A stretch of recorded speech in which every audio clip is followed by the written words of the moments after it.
decisions were made. Fair decisions. Yes, he did.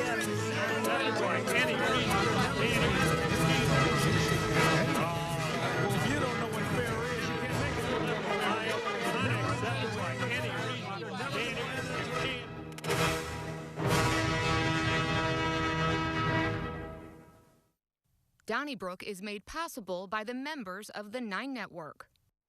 Well, thanks for joining us for another edition of Donnybrook. This is our last one for 2020. We'll be off next week because of Christmas and the week after that, after New Year's. So we thank you for pulling us into your living room or wherever you are throughout 2020, and we'll see you again in 2021. But don't touch that dial yet because we have a wonderful program. We're going to kick around the issues of the day, and then Jon Lakamp, who joins us from Mercy. He's the chief pharmacy officer there, and we'll talk about vaccines. Very timely topic. Let's meet the panelists who are assembled virtually for this edition of Donnybrook, starting with the news director for the Big 550 KTRS. We welcome Wendy Wiese, along with Mr. Bill McClellan, one of our founders from the St. Louis Post-Dispatch and STLtoday.com.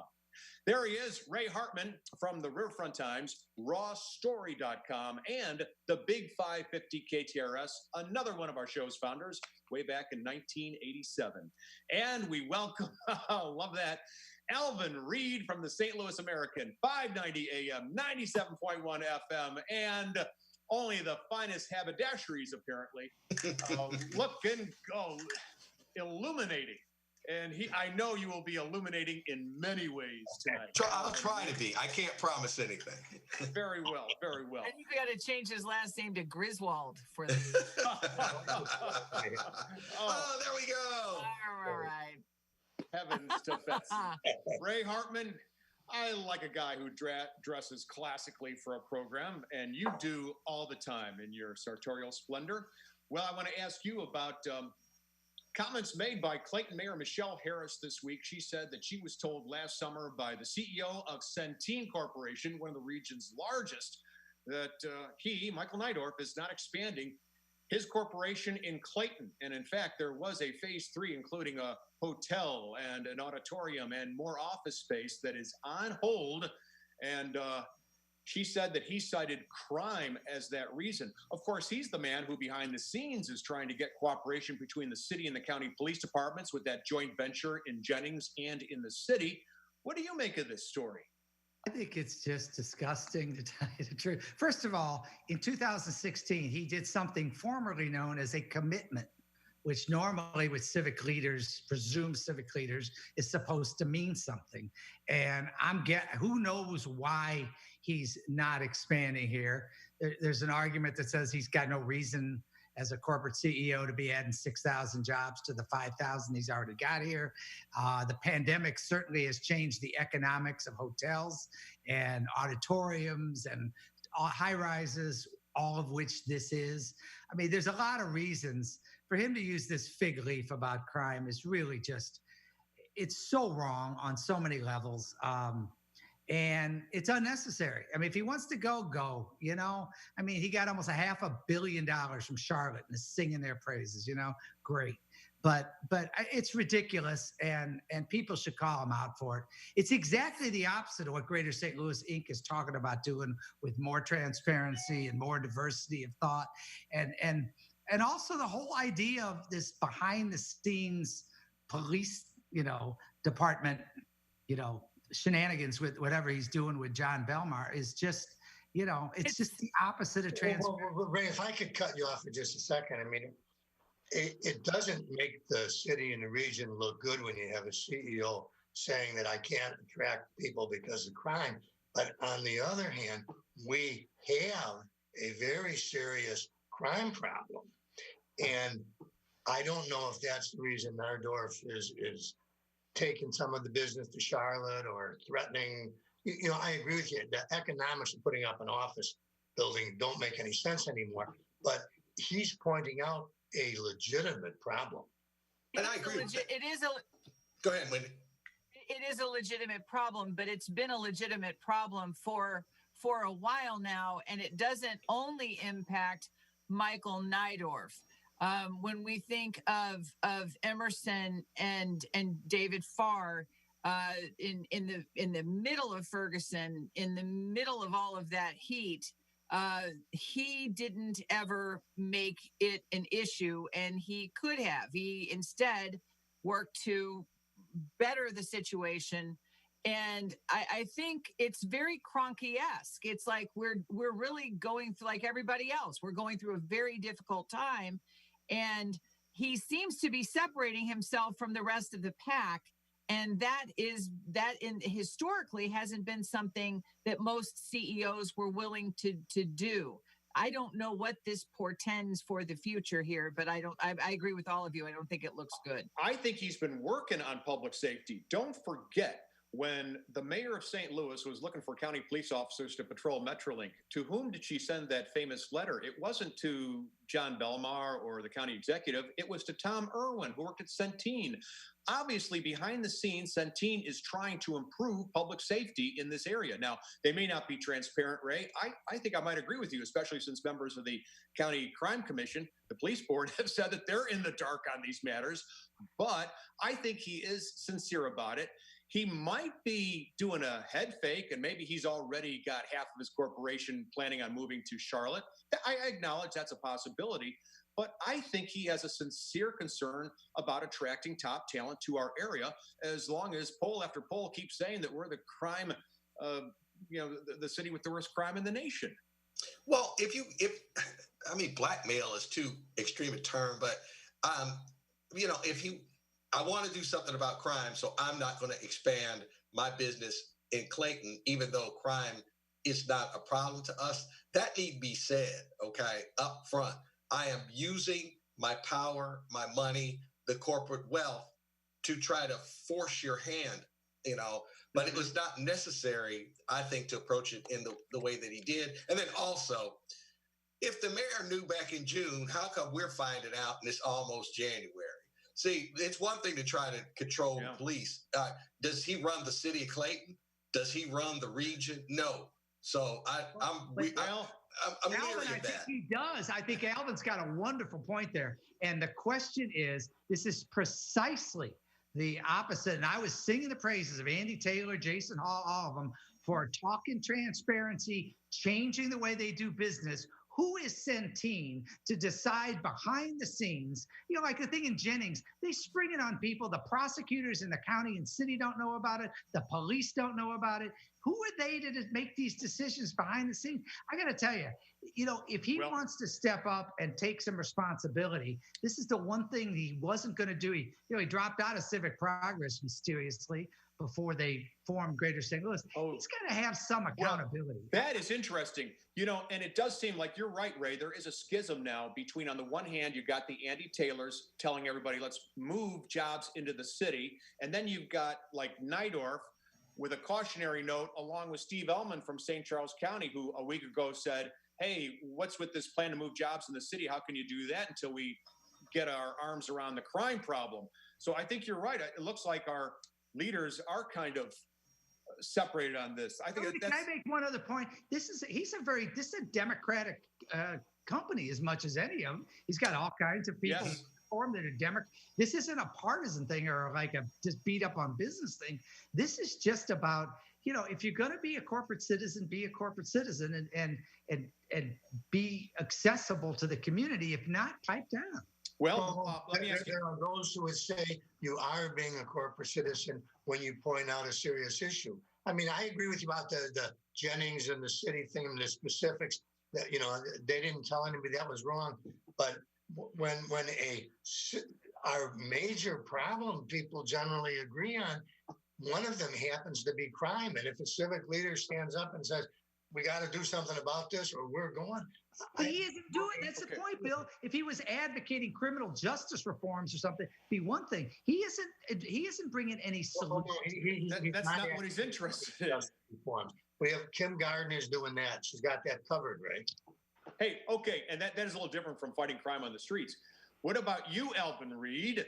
Mark Eckert, the mayor of Belleville, where there is no indoor dining per state regulation, was seen dining indoors at Ragazzi's on the Hill, home of the Fishbowl. A public official whose municipality has to enforce the healthcare laws goes to another city where he dines indoors, which is in violation of his own city's codes. Okay.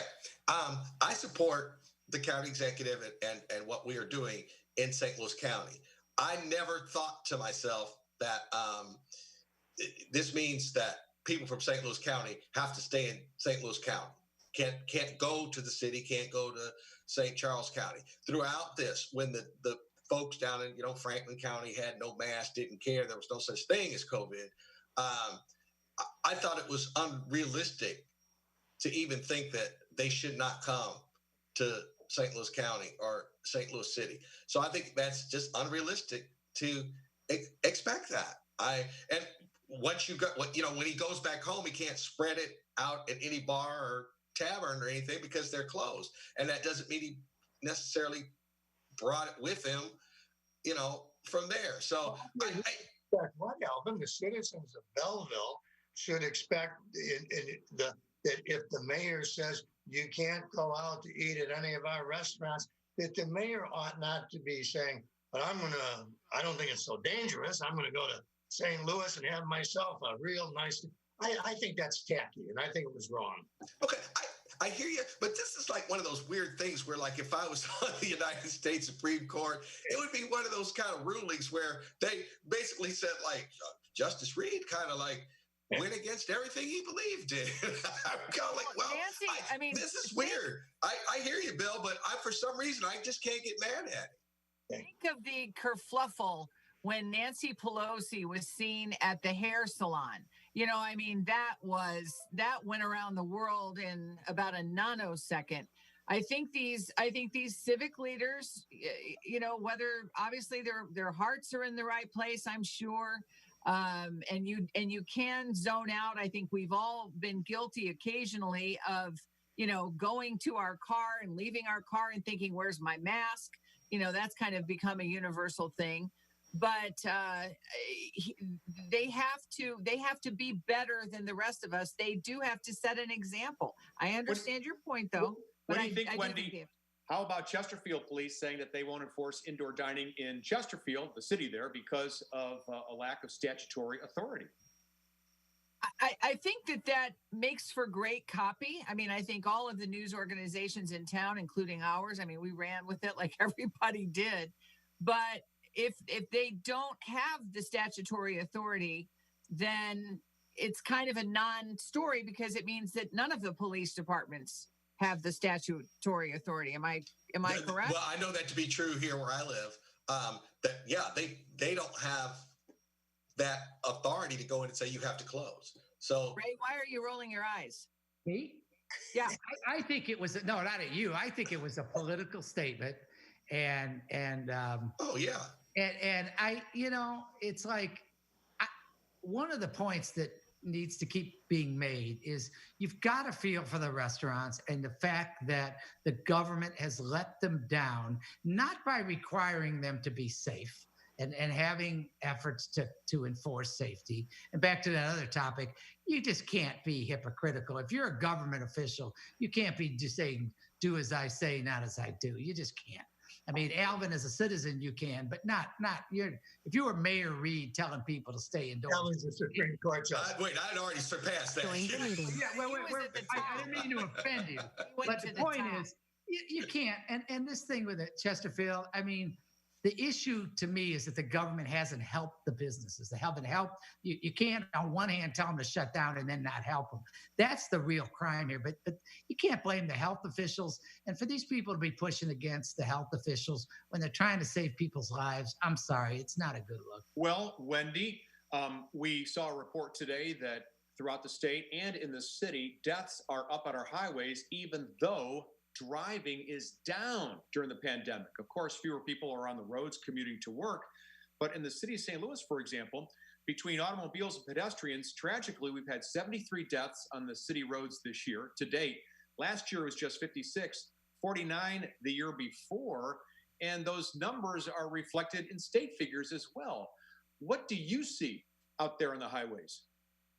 Well, I am always very reluctant to make this point because Bill and I had a conversation long ago, and he was right. You know, it can't always be the other guy who's driving like a maniac. But I can tell you anecdotally that I see more of what appear to be road rage incidents in progress than I ever have.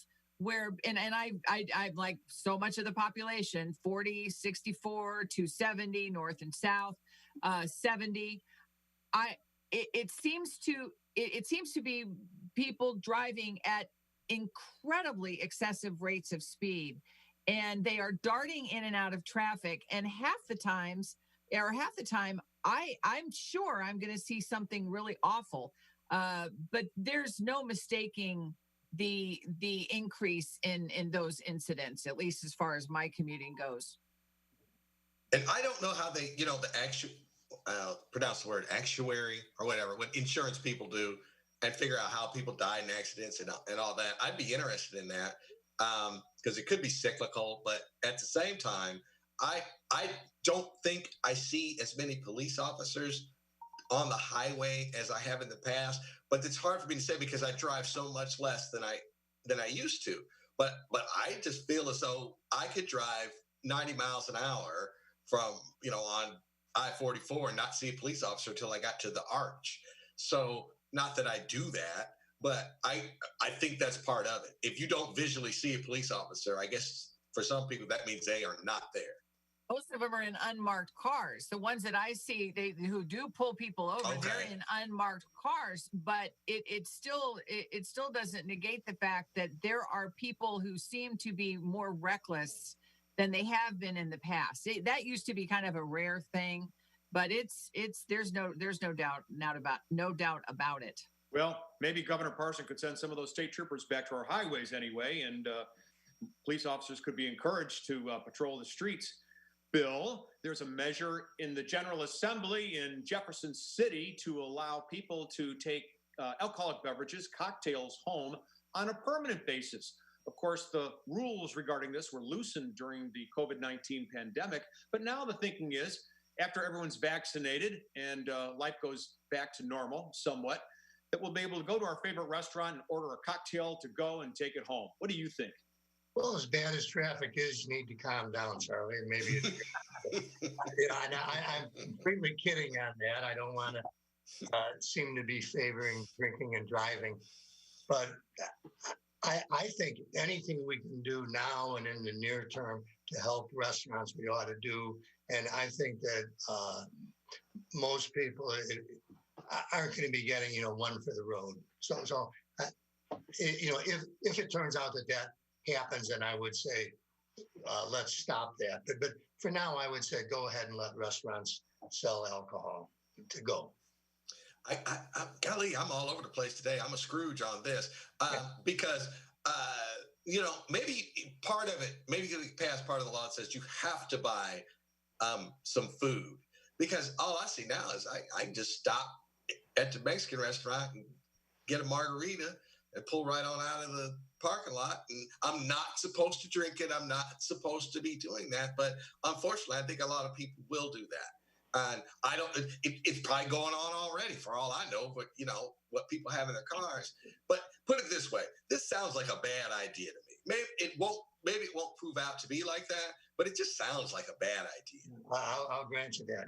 I think it makes no difference. I can go to Schnucks, get a 6-pack, put it on the passenger seat of my car, or I can go to a Mexican restaurant, get a margarita, put it on the passenger seat of my car. To me, there's no difference. I don't think the driver should be drinking it, of course, but you get your cocktail at Hacienda, just to use one restaurant as an example, or you get it at Deerberg's. What really is the difference? Well, it's in a cup with ice and a straw. It's saying drink me. They seal it.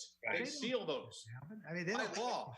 They're not letting you just take drinks out and sip them in your car. Seal it in what? It's like they seal it in a plastic, and restaurants it's got to be covered up. Bottled wine. It's not in a big gulp, is what he's saying. I understand that, but all you got to do is pull some cellophane away. I mean, it's not in a safe deposit box, and also you're making it sound like, oh yes, I'm getting these drinks to go home to my family. What if I'm about to drive to Columbia? I'd say like, hey, I'm gonna stop in here and get a margarita. Missouri, as we've discussed before, does have that open container law. So if you pick up that cocktail to go for your significant other sitting in the passenger seat safely, I think Bill is right, though. I mean, I think any little, and Charlie, you make terrific points too, but it's like any little bit that we can do to help extend the life of a restaurant or bar or restaurant that is about to go under. If this makes a difference for them, we can be grown-ups about it. I completely agree. Hopefully. We really have, excuse me, Wendy, we really, I saw a number, one of our guests, I think, said 1/3 of the restaurants in this country are going out of business, basically. And, we're worried about helping the airline industry right now, right? But I got to tell you, what are we doing about the restaurant industry? Because it's a real problem. And they're a big, you were talking about, they're a big part of the lifeblood of our communities. I mean, so you could what? So what are we going to change next? That's what I worry about. I don't know, but I think that 20 and a half is good enough. Let's reduce the drinking age. Buy gift cards. Buy gift cards for the holidays. It's sort of an end of the year show and nostalgia. When we talk about open containers, it really makes me think about John Brennan, because he was the great lobbyist for the brewery, and the reason Missouri's had open containers for so long was all Mr. Britton's work. Yeah. Real quick, someone should include that in a book called Only in St. Louis. Oh, there you go. I saw that. Wendy, my wife said St. Louis was the open container city in the world, and because people would have their 6-pack on their dashboard. Back when she first started coming to St. Louis in the late 70s. It's true. It's true. We'd have block parties and go ahead. Sorry. Oh, no, I'm just going to move along. Speaking of places that are in trouble, Bill McClellan, 11 public schools in the city of St. Louis are slated for shutdown, and the decision is moved to January 12th for the school board.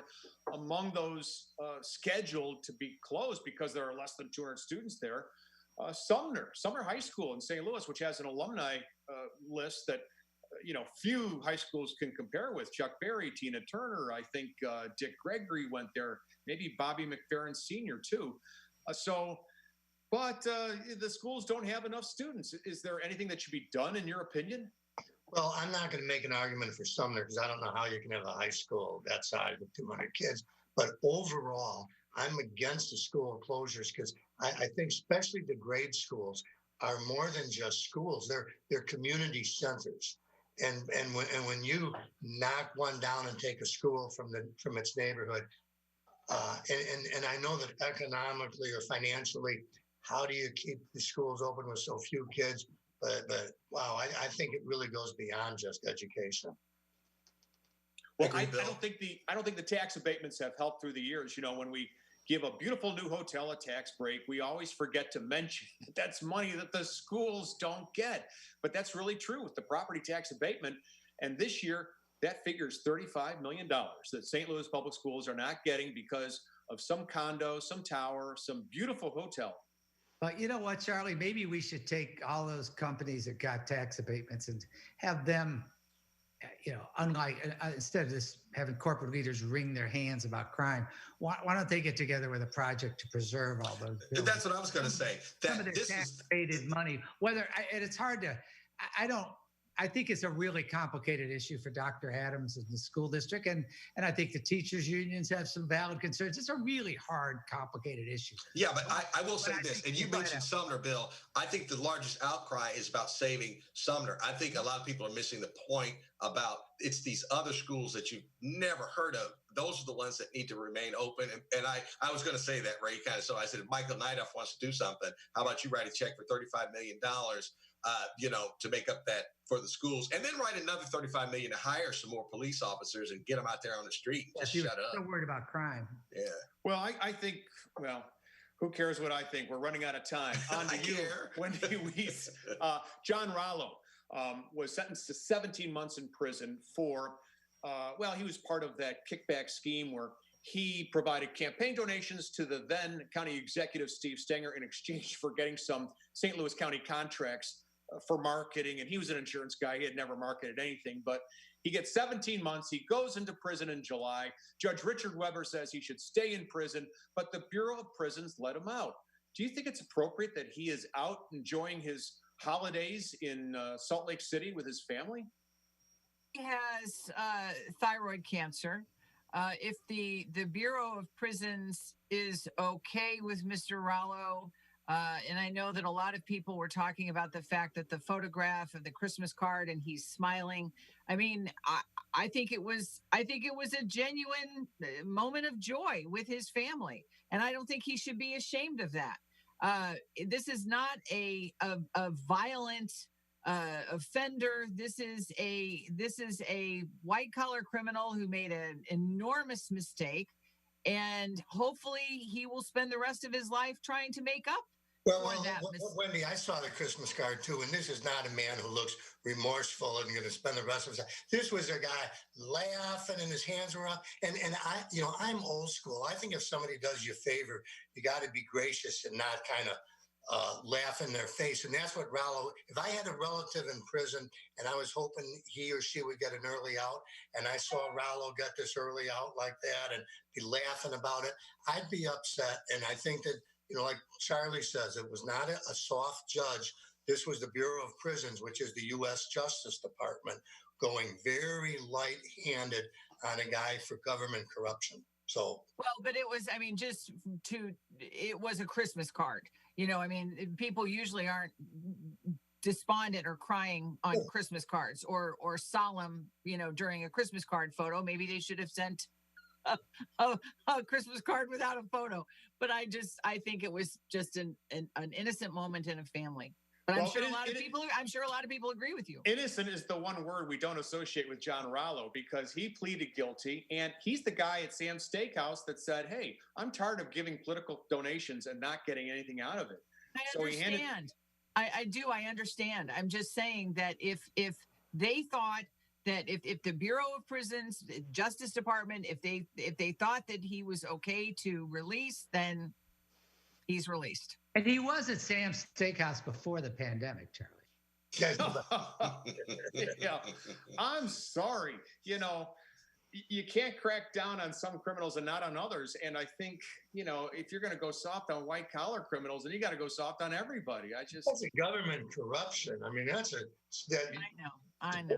Well, yeah. What Bill's trying to say is bah humbug, I think. Isn't it? Well, Ray, I'll put on my Christmas hat. Yeah, there you go. Looking good. Let everybody go. Let all the prisoners go. Okay, that's it for the first half. On Donnybrook Next Up, we're going to talk to somebody who actually does know what he's talking about. Jon Lakamp, Chief Pharmacy Officer at Mercy, is going to be our guest. Our topic, the vaccine rollout. You won't want to miss this. Stay tuned. Don't go away. Donnybrook is made possible by the members of the 9 Network.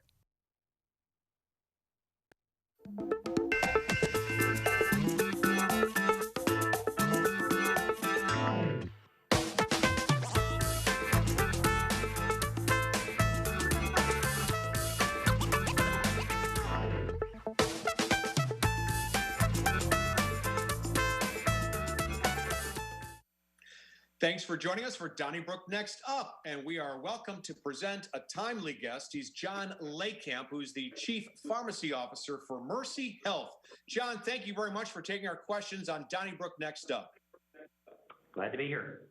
Well, our first question comes from one of our viewers, Sarah Joe, who says, is the vaccine that's out now safe for people who are asymptomatic and may not realize that they have COVID when they get the vaccine?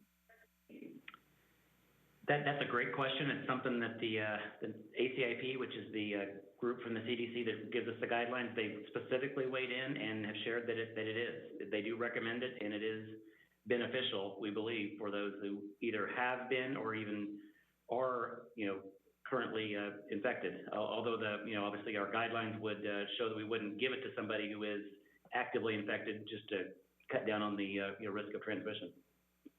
Wendy? There was a severe allergic reaction that made all of the news headlines yesterday, Wednesday, and it was a nurse in Alaska. And the beauty of it, if you can say there was a positive side, is that the people who are administering the vaccines have already talked about the importance of staying put for 10 or 15 minutes.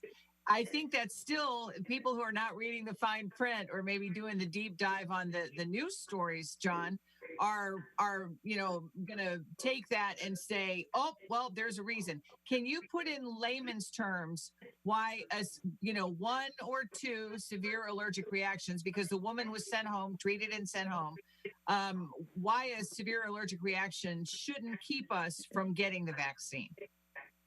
Sure. So, I mean, there are allergic reactions that occur to a lot of different either vaccines or many other products, and it's usually at a pretty low rate. So the severe reactions that occurred in the clinical trials were something around 0.1%. So that's a pretty small number. And that's while that is a small number, it's real, and we need to be able to plan for that and be able to respond and treat them appropriately.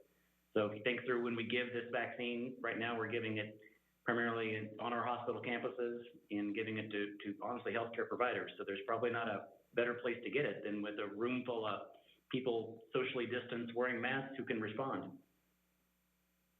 Bill.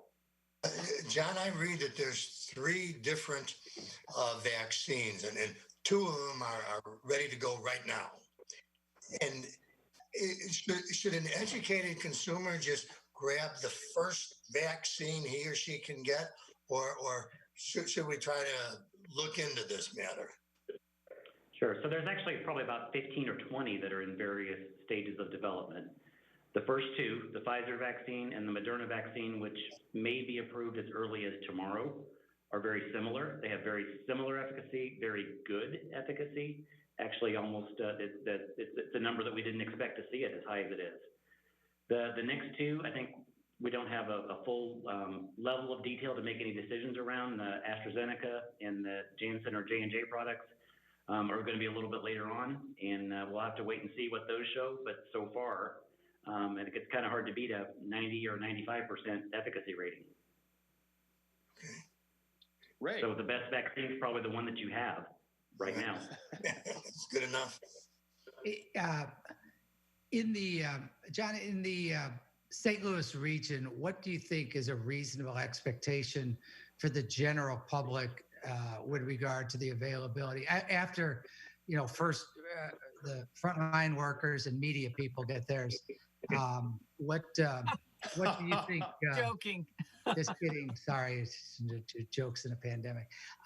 What do you think the average, the general public can be realistically? So, I mean, it really kind of depends on if we get the second vaccine, approved in the next couple of days. I think that will help maybe turn up that timeline. Right now, I think we're looking at probably, honestly, March, April before we can probably get to the general population. I think probably much sooner than that for those that are higher risk and some of the essential workers. Maybe, I don't know if news media goes in that essential workers category or not.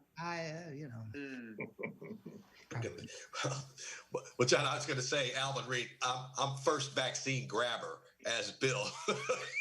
I just wanted to come along.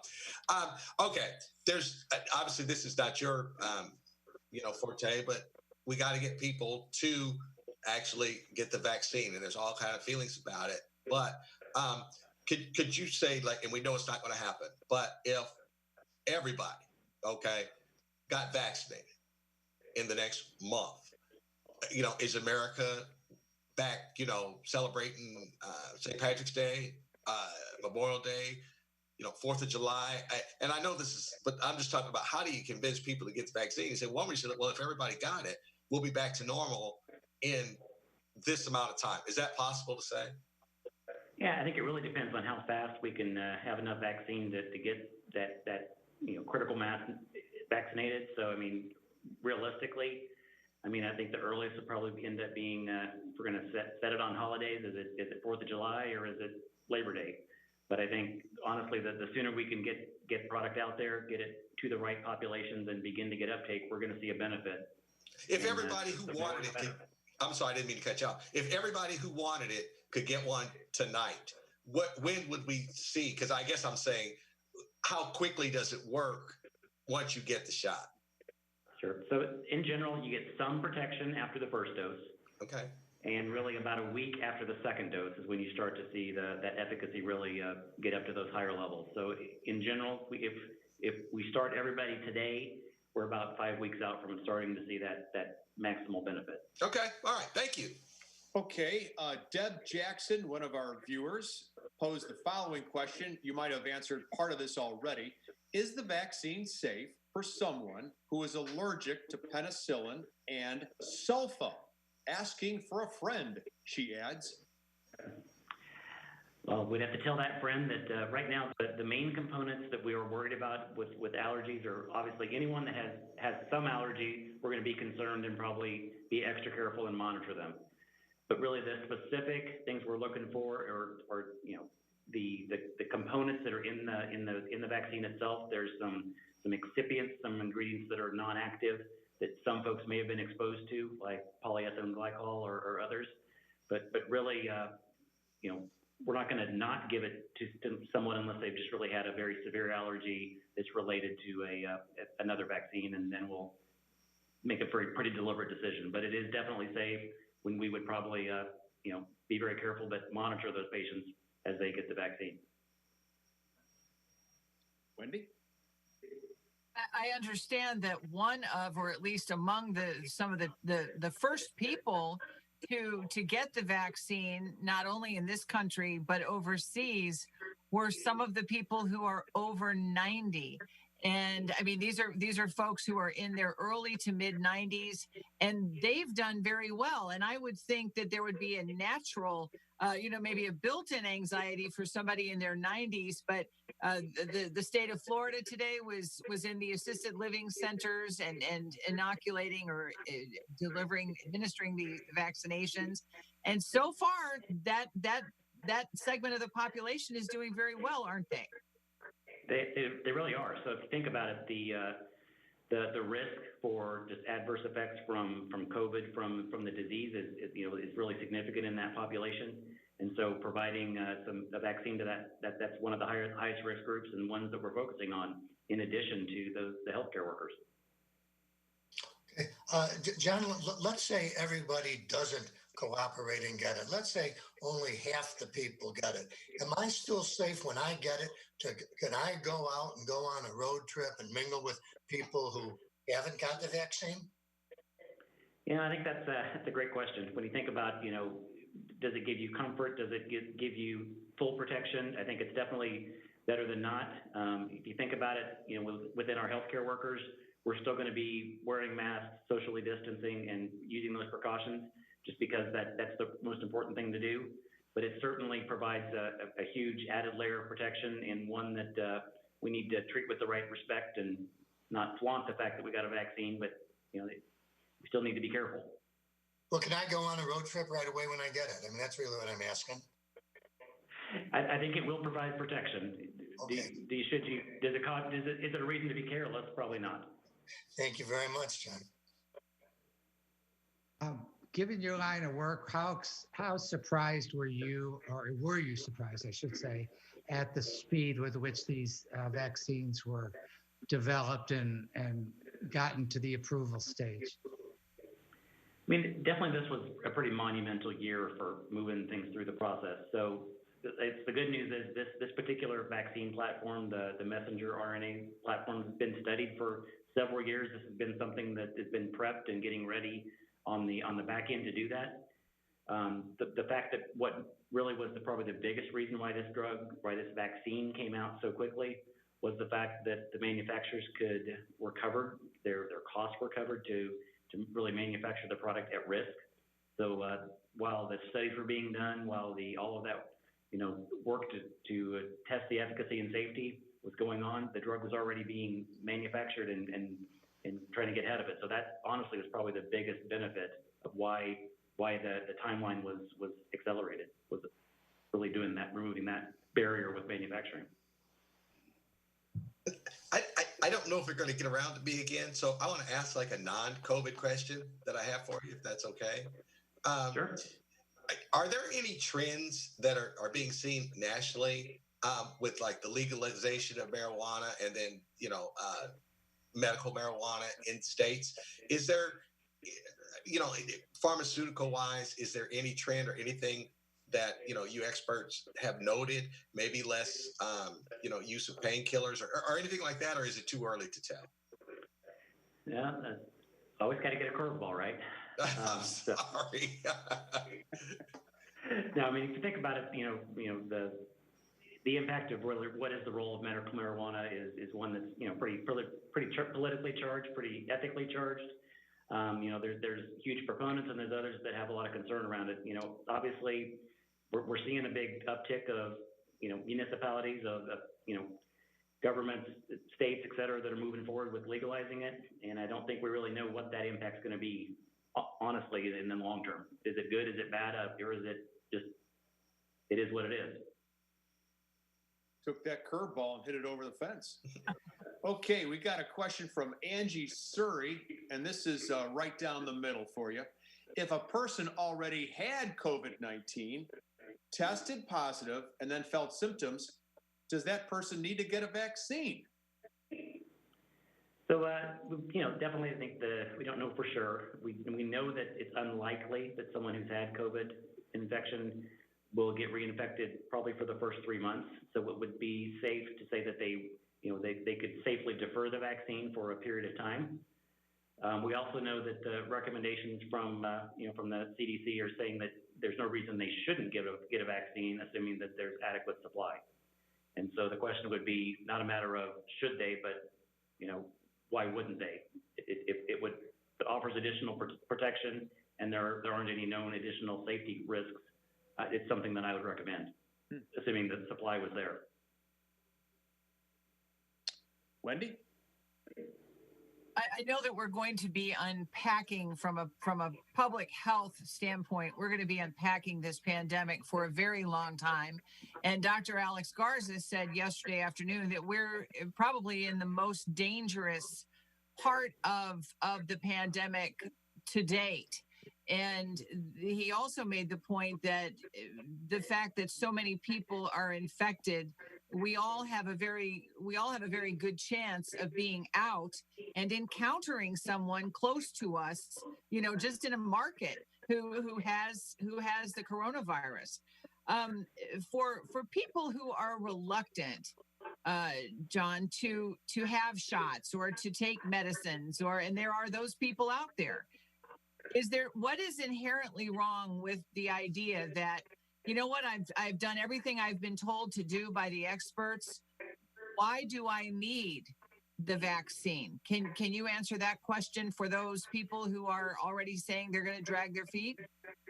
Well, I think obviously, in this country we have choice.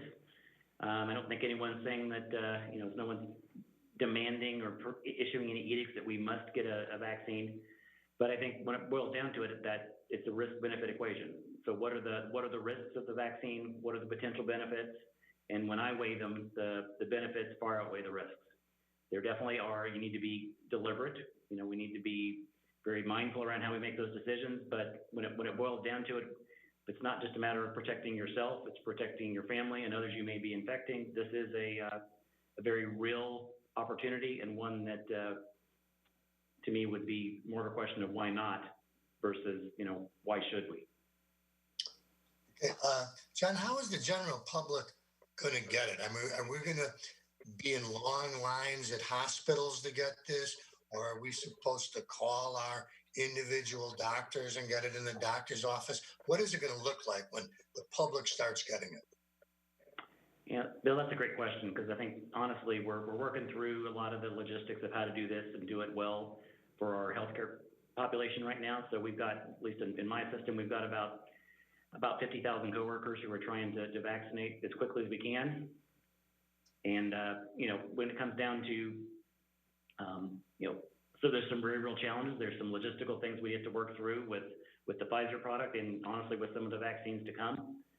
So honestly, I think that there's going to be a pretty broad strategy around places that folks can go to get this, whether that's at the doctor's office, at a hospital, or even at, really retail pharmacies and other locations that folks can get that care. But I think until the CDC and the states weigh in with, when they let us know that we have adequate supply and they're going to provide some of that guidance, we'll work under those auspices and figure out the best way to do it. And honestly, it's going to be a pretty big task, and folks are going to need to be patient, but also continue to advocate for themselves and be persistent in really seeking out healthy activities like taking vaccinations.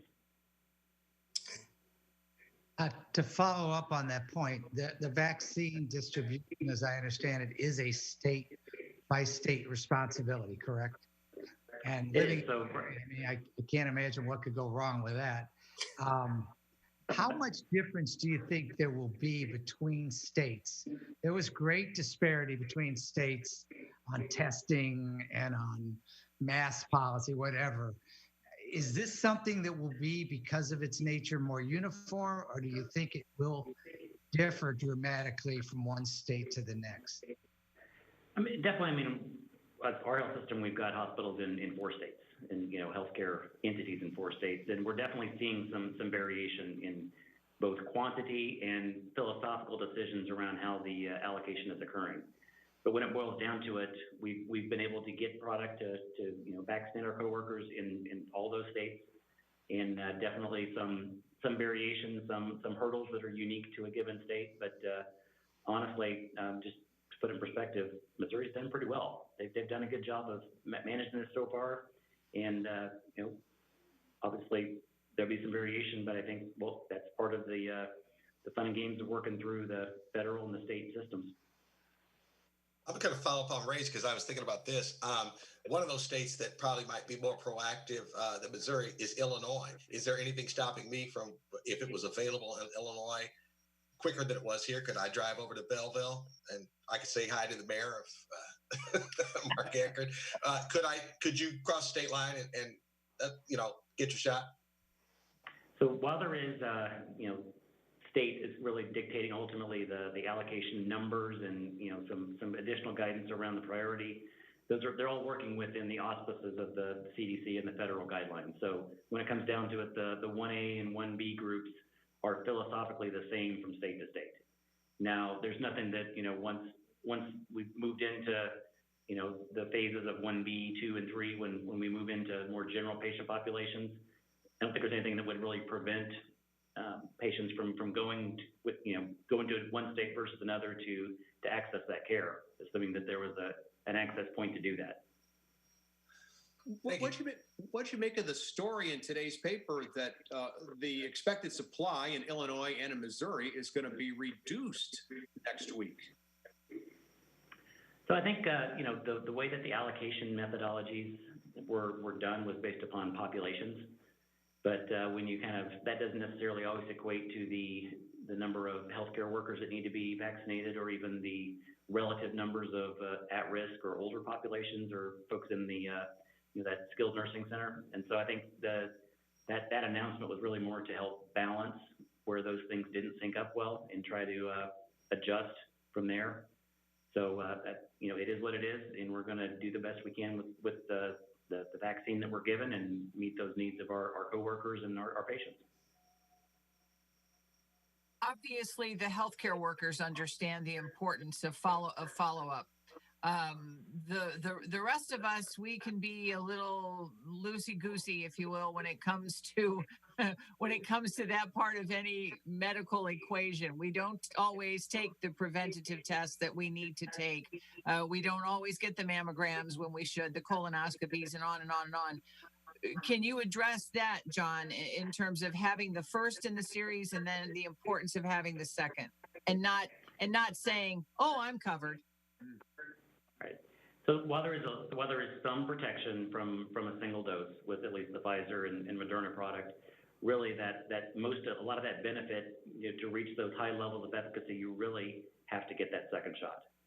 So unless someone had a very significant adverse reaction on the first dose, we need to try really hard. It's really important to get the second dose in for really getting that maximal protection, and folks need to do that. Jon, is this all going to be free? So the federal government bought, I think right now they're up to about 200 million doses of at least the Pfizer and Moderna product. And at least for that amount, the cost of the vaccine they've already been purchased. They've been purchased by the U.S. government, and the states and the folks that are receiving that vaccine are not paying for the vaccine itself. Those healthcare agencies, once we start vaccinating patients, there is going to ability to bill the insurance or bill the Medicare, Medicaid, et cetera, the cost, or at least a defined cost for administering that product. But there is an edict from at least the federal plans to cover that cost as a preventative service. So for the for really, as far as I know, it's going to be a free vaccine from a patient perspective. Although there may be some billing going on for administrative charges and things of that nature.